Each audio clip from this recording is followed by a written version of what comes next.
Well, hello, fans. I'm here once again with Alan Hinton, Seattle soccer legend, Cascadia legend, as well as first division player in England. Alan, good to see you again. Yeah, good to see you, John. Lots to talk about. That we do, Alan. So I know usually we start off with Major League Soccer in these discussions, but I thought you had some interesting perspectives in terms of Leicester City and some other things that happened in English Premier League. Well, Leicester City are doing something that none of the real experts thought would happen. The real pundits, and I'm one of them, we all thought Leicester City might struggle under pressure, might clash. But they're 5 points in front of Arsenal at the top of the league, which is amazing. But here's the deal. In addition to being 5 points clear, they've got rather an easy schedule in terms of the next 5 or 6 games. They could wrap this thing up if they take each game at a time and win, and the other teams play each other and struggle. They could wrap this up by the end of April.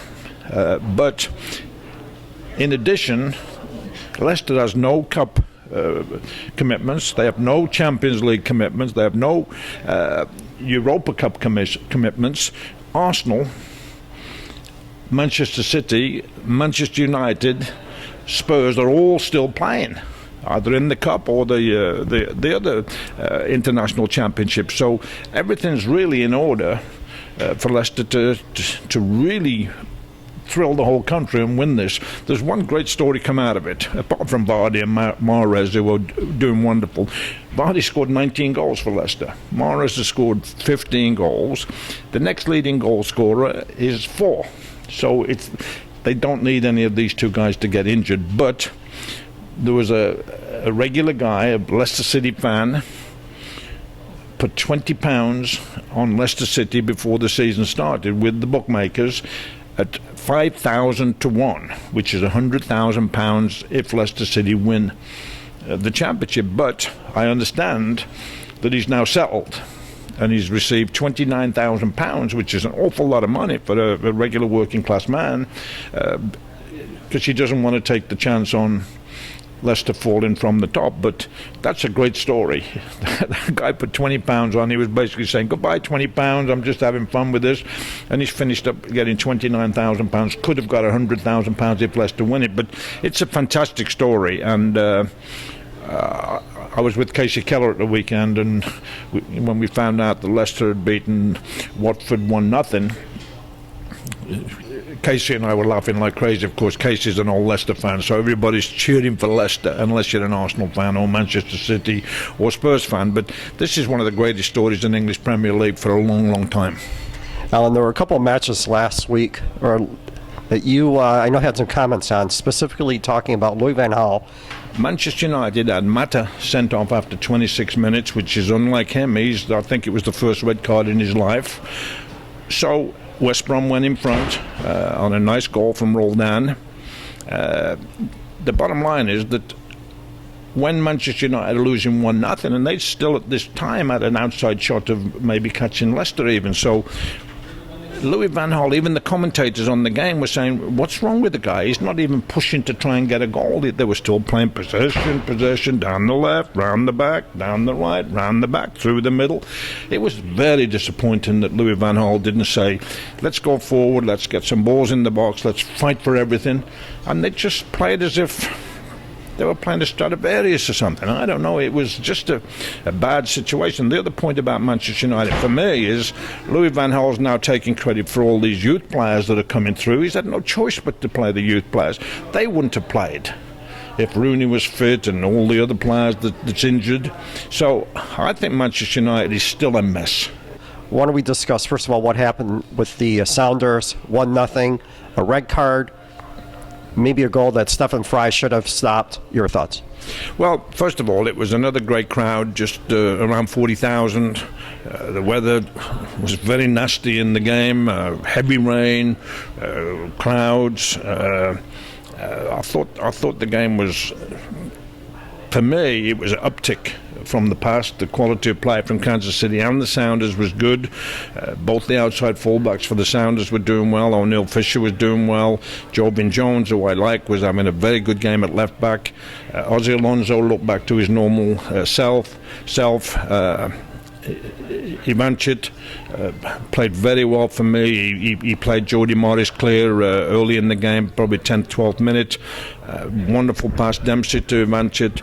Ivancic put Morris through, and he, under pressure, just hit the ball high, which would have been a great start for Morris and for the Sounders. But I do think in the end, when the pitch got very, very wet and sloppy, the midfield player for Kansas City, Nuno Coelho, was one of the smarter players on the field. He decided to take a shot from just under 30 yards out. It wasn't a great shot, but it did, when it hit the turf, the very wet field turf, it did shoot a little bit.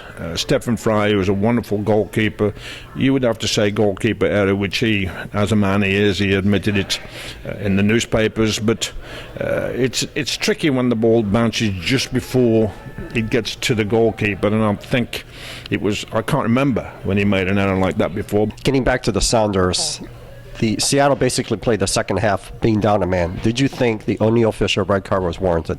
Well, here's the problem. I know when the referees had meetings with all the teams, all the players, all the coaches pre-season at their training camps, they were told under no circumstances will a two-footed tackle be allowed. It's going to be an automatic red card. But this was a variation of that. This wasn't a career-ending injury with a high foot. This was a tackle from a very good young player named O'Neill Fisher. He did come in with his 2 feet. He didn't touch the guy. I think the referee's decision would have been, this is a variation of the instructions. This was not a vicious tackle. The way you tell things, John, is I've been in games where somebody's blatantly tried to break the leg of another player with a two-footed tackle or a high tackle. If that happens, all of the injured players' teammates want to fight the guy that's done it, and they don't care if they get red carded, because that tackle could have ended my colleague's career. And this never happened. There was no arguments from the Kansas City players.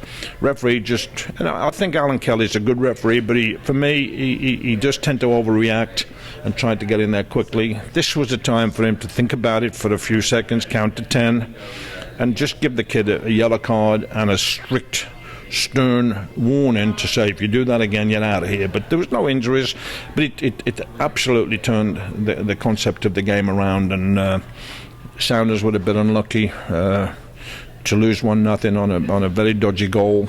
Ivancic had a great shot, which the goalie didn't see really, and he was lucky enough that it hit the crossbar, and then Valdez coming in was just offside. But it was a good game. Kansas City's going to do quite well. Sounders are going to be fine.